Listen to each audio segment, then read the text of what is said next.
So next should be Dr. Next topic is about lower extremity fracture. Please welcome Dr. Golawat from Chakri Narabadin Medical Institute, Mahidol University. Good morning, Chairman, Co-Chairman, and all honored participants. My name is Golawat Sapsotang from Chakri Narabadin Medical Institute, Ramadipati Hospital. Thanks for the Trauma Society for this great opportunity. My talk today is about the mismanagement of the lower extremity fracture. My case is a very common fracture, the intertrochanteric fracture. I would like to share some points that I have learned from this common case. Three parts in my talk start with the case which I think it is not totally mismanaged, but just missed in some small detail. I got this consult case from my colleague. Honestly, when I see this final full, you can see, I think it looks good, but finally it's bad. The second part, I will try to analyze it, what are the problems and how to prevent happening it again. And the last part, how about to solve it, what are the options and what I did. Start with the case. Elderly female, simple fall with left hip pain. You can see from the film several unstable patterns from this film. The CT show very severe fracture, especially at the posterior side. You can see intermediate fragment with the combination, large posterior medial defect, and also some extension to the femoral neck area. This. May I have your opinion? Who choose DHS? No? Okay. Who choose the nailing? And who choose arthroplasty? Oh, no one. Okay. Majority choose the nailing. And for LT, who will leave it? Thank you. Who will wire it? Okay, maybe equal. Thank you. In this case, nail was chosen. Regular step for nailing, reduction on fracture table. The alignment is okay, check in fluoroscope. Nail insertion and some displacement. So if I adjust reduction with the bone hook, you can see unintentional guide-wide penetration. So this case, cement was not used. This is the final fluoroscope. I think it looks good. Good reduction in the alignment. You can see cortical support in the AP and lateral view is good in neutral reduction, you can see.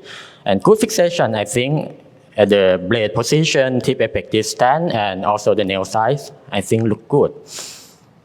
Immediate support of film, AP is good, but in lateral, we can see negative support in the lateral film. It's different from the final flu, but you can see it's not truly same view, you know, the axial view and the lateral view. I don't know it is from the different view of the fluoroscope and the X-ray or immediate loss of the support. I don't know.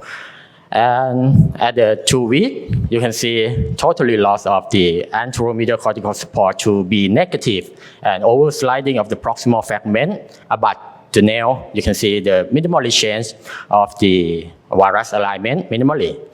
At the time, I got this consult case, and I had some optimistic view that it will be stopped and healed at this position. But it was not stopped.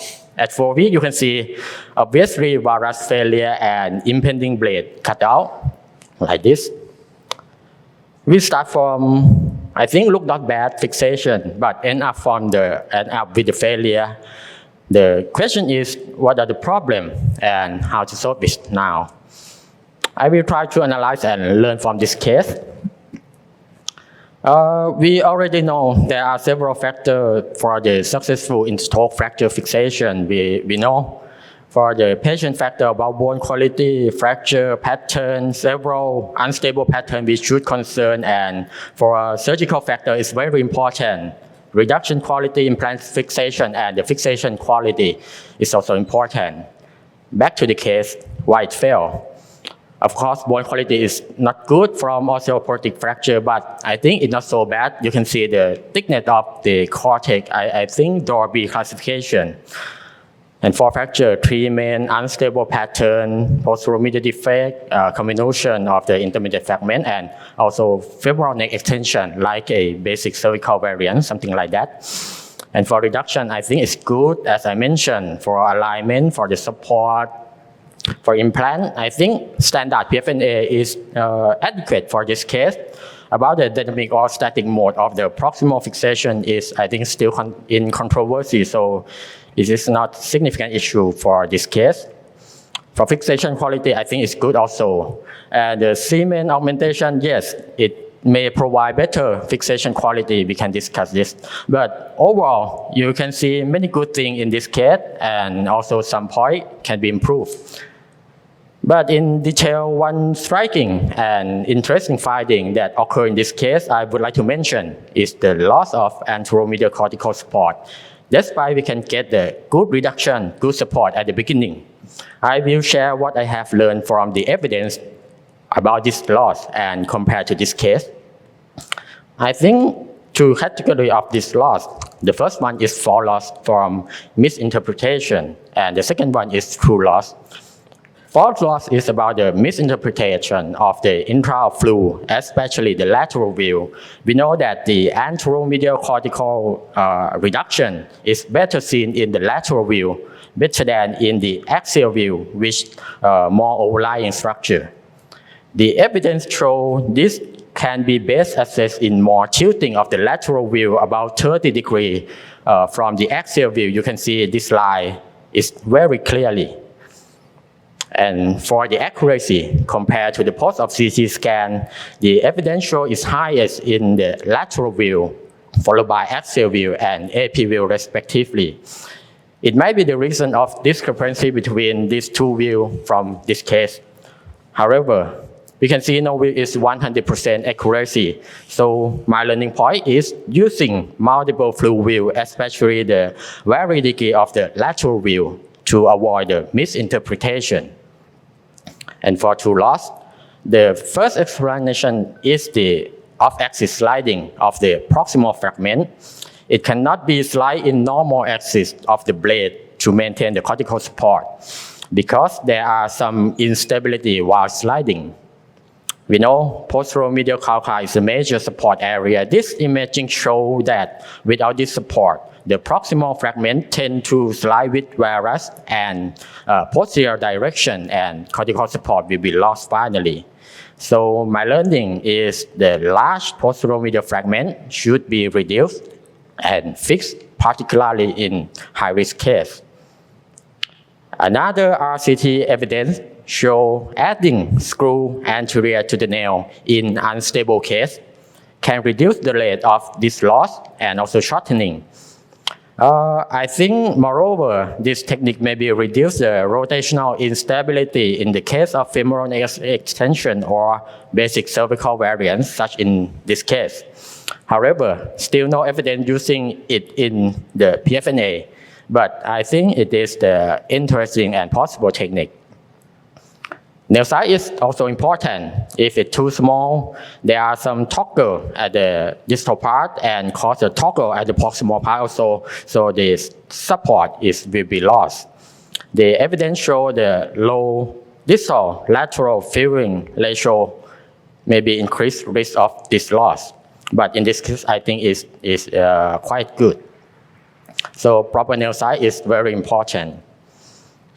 Another factor is the residual calca gap, measured in final full oral scope.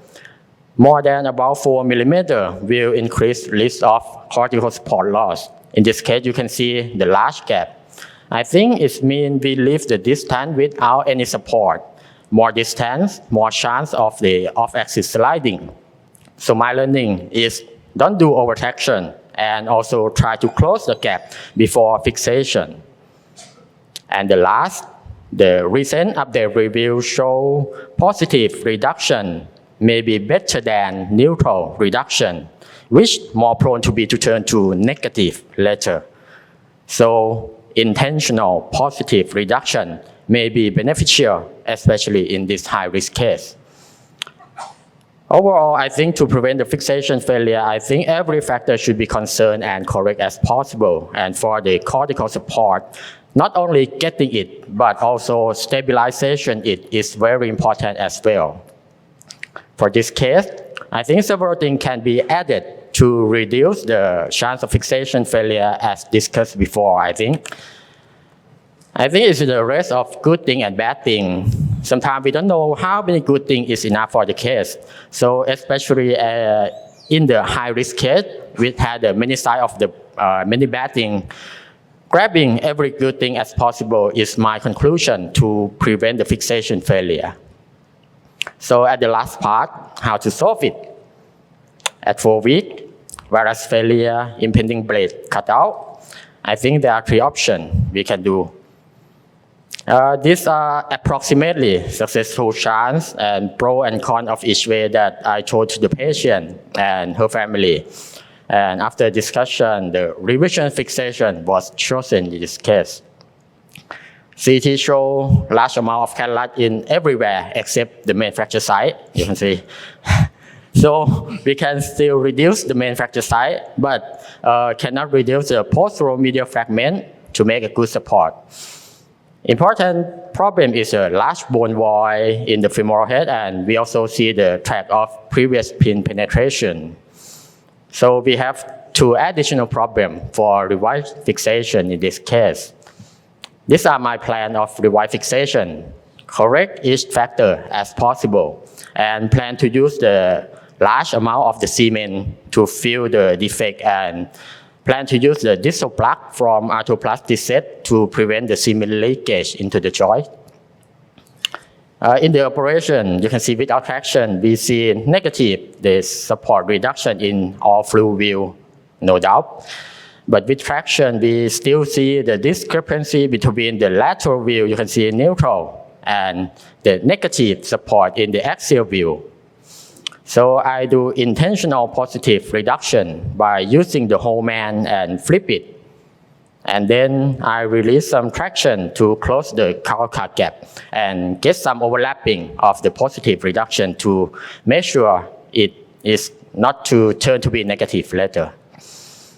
I try to insert distal plug, but it is not fit, so I remove it and proceed the fixation. You can see gap was closed when the blade was tightened. Cement was filled, over cement. You can see at the final, some cement was leaked into the joint. We observed that not only in the femoral head bone void, the cement was filled in the anterior support and also the posterior medial defect also. This is a post of film, and at first 2 weeks, I told her to protect the weight bearing and then start with the weight with walker. This is the last follow-up at 4 weeks, this recent Monday before. The fixation is still good. The cortical support is still maintained. Yes, CT confirmed cement was filled in everywhere, femoral head bone void and also posterior medial defect. This is her clinical status at 4 weeks. She can walk with walker and try to use the single cane. For this technique, this case series show high successful rate, but the caution is it should be used in the proper selected patient, which has limited cutout or cut through in the femoral head and also preserve acetabular site. For take-home message, be careful in unstable fracture. We don't know what is the last straw, the ฟางเส้นสุดท้าย of the failure. So grabbing everything as possible as you can. Anteromedial cortical support loss is possible. So not only getting it, but also try to stabilization it is very important. And for the failure case, revision fixation with cement is the less invasive option, but can be done in the selected proper patient. Thank you for your attention. Very nice case, yeah. Thank you, Dr. Kolawat, for present how to solve the difficult case like this. I very appreciate for your case.